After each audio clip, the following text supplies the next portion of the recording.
Hey everyone, Shannon here for my very first Survivor Cambodia second chance video, first ever Survivor recapping video. I recently got really back into Survivor last season with Worlds Apart. Like I still watched it quite a bit, but I have been like on and off for a few seasons here and there. But this season I got super excited with the second chance season. So yeah, I'll quickly kind of go through each person the best I can. Some of them will just be thoughts sort of from this episode, just because of lack of either knowledge of them from either not seeing their original season or just having seen their original season when I was like 10 or 11. So just not the best like memory that I can, think of. And, didn't really have the whole strategy thing at that point down. So some of these things I probably should have rewatched, but I rewatched quite a few seasons and got different perspectives on them, but just not all the seasons with these people. So anyways, just in the order they had them by their last name on the Wikipedia page. Just going off there. So first we have Joe, who obviously I know from Worlds Apart. He was to me kind of just the typical, like really good at challenges, very charismatic and personable, had a great personality, really nice person, good looking guy.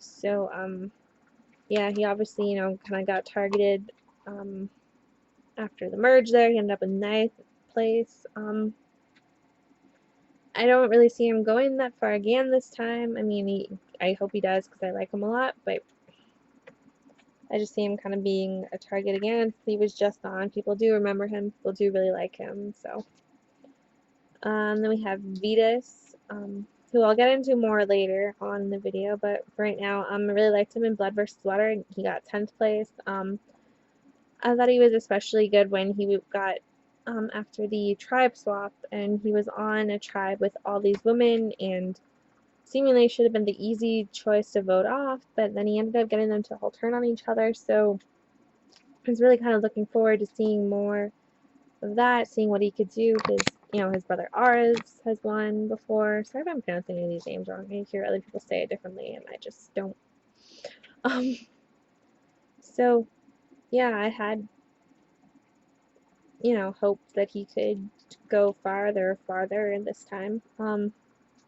Spencer, I remember from Cagayan, he got fourth place. I was really rooting for him to win. I wasn't all aboard the Team Tony train during that. I mean, I get it now, but he annoyed me to my core, and I have no idea really why. He just kind of did. Like, now looking back, I can respect his game and like hearing about it and whatever, but I don't really know if I'll ever really kind of like him like a lot of people do, and I know I'm probably in the minority with that, but I was really rooting for Spencer, to be honest. But I mean, once Wu was stupid enough to take Cass to the end over Tony, it was a given who was gonna win. So, and we'll get more to Wu later. Then we have Jeremy from San Juan del Sur. 10th place. I liked him. He did well seemingly after, losing his life and stuff of Blood versus Water too. It'll be interesting to see him kind of play by himself and not have to worry about another person. And yeah, I mean, I don't know, I liked him enough. Terry Dietz from Panama. I never watched Panama, which was season 12. At least if I did, I don't really remember it all. So, he got third, which is really awesome. So I'm assuming he could probably do well again if a lot of people that get third are generally good at the game, just, fell a little bit short. So I'll have to see. He seemed to be doing pretty well in the episode. I'm sorry that I don't have like more opinions. That was one of the seasons that I didn't quite get to see. Sierra, I was super excited for and definitely voted for when I was voting for the second chancers because she got fifth. She voted her mother, but it did further her game. I just fear that people will always remember her for that and won't. I mean, she might not go far because of that, because people know that she's able to, turn on people so quickly and whatever, even if it's obviously her mother, but I'm hoping she can do well. Again, like I said, was a big fan of her in Blood versus Water. Stephen Fishback, as you may or may not know, I was a part of Rob has a podcast for Big Brother Canada Season 3, so naturally I'm sort of a fan. He did everything right in Tocantins. The only thing that obviously went wrong was that he brought JT with him to the final two, which ultimately led to him getting second place to him because everybody loved JT. So hopefully he can kind of do the same thing again and align with somebody who's maybe not so well liked and then get to the end and actually win this time. He had a bit of an awkward edit on Wednesday's episode, so it was kind of funny but cute, interesting. Had he been on the other tribe, I think he would have been a lot smoother, but I feel like if he can get to merge, he'll be okay. He just kind of has to get through this first bit. But yeah, people are obviously going to see him as a target. He got second, and he was really good at the game, and his only flaw, again, like I said, was just getting to the end with such a likable guy. Then we have Tasha from Cagayan, who I also did really like, mostly because she was aligned with Spencer. Super smart.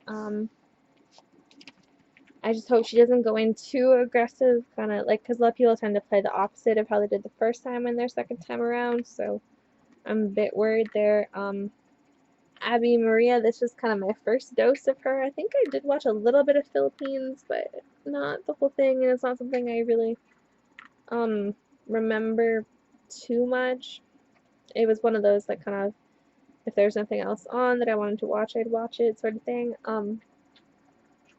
But definitely seeing her in this episode, I understand why she's back on. She's quite awesome television. Her freaking out over her bracelet was pretty awesome. I just want to see her blow up on somebody. I feel like it's only a matter of time, although she did like kind of restrain herself, but then she still kind of gossiped about it, so I don't really know, but I like her. Wu, again from Cagayan, he just made a dumb choice at the end. He could have went to the end with Cass and could have probably beaten her. But again, Cass is really intelligent and articulate, so she might have been able to beat him. I don't really know why he's on second chance, to be honest. Like, he's a fun guy, but he's not, like, the best at this game by any means. But, I mean, maybe my opinion will change as of right now. I'm just kind of Kimmy Kappenberg, I did watch the Australian Outback, but that was back in season 2, back when I was, like, 11 or 12, something like that.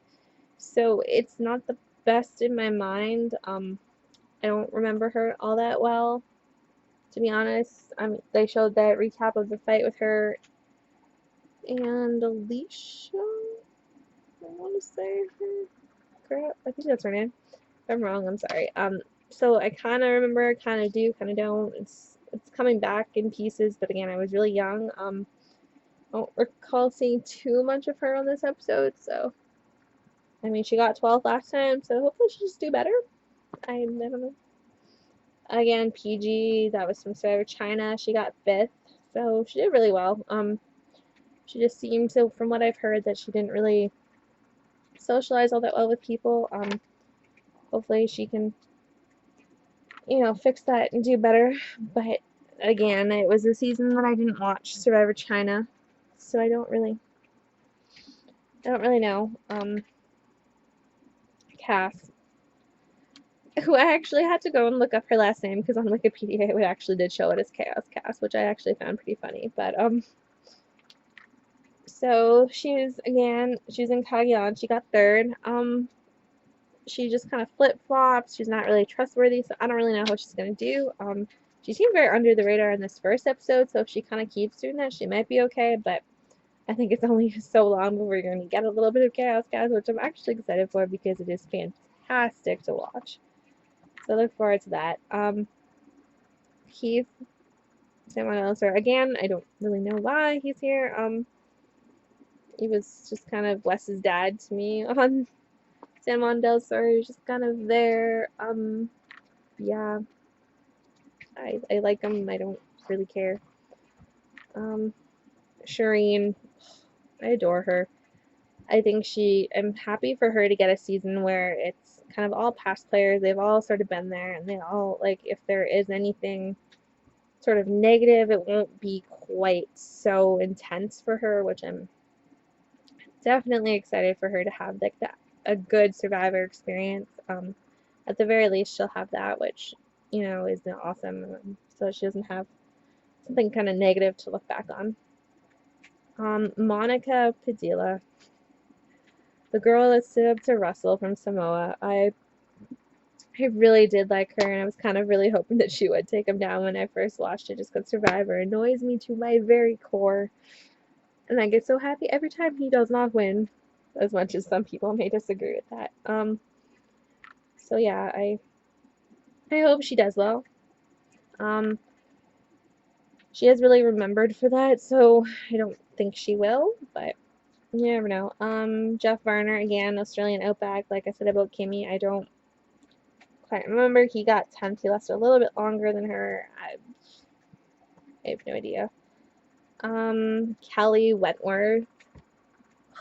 I loved her so much. For her to get 14th and me to still be able to remember her from Sail on Del Sur, that definitely says something. She was targeted by this one guy because he knew that she watched a bunch of Survivor seasons. I'm really looking forward to see what she can do, because I don't think she's really going to be on someone's radar. And I heard someone say that she's like their pick to win the season, which I could definitely see. If this first episode is any indication of how she's going to do, then I have really high hopes. And of course, Callie Wigglesworth, who, yes, I do remember from Borneo. She was in the final two. I was like 10, 11 when I watched season 1.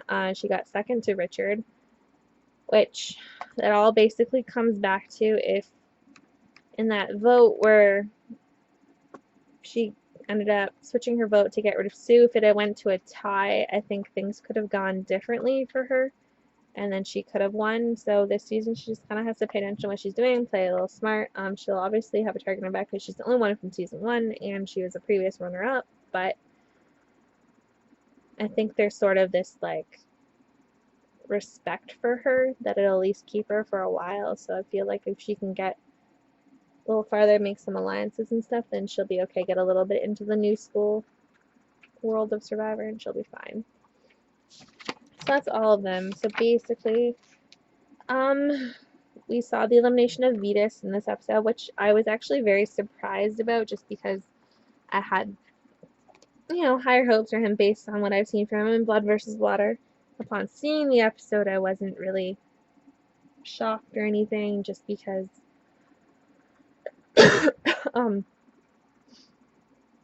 he was kind of rubbing certain people the wrong way, so I knew it was between him and Abi-Maria. It was interesting to see them kind of go this way, play a more sort of strategic vote instead of just going for the more obvious vote, which would have been Abby. So interesting to see how the rest of the season's gonna go with Vitas already gone. That's crazy.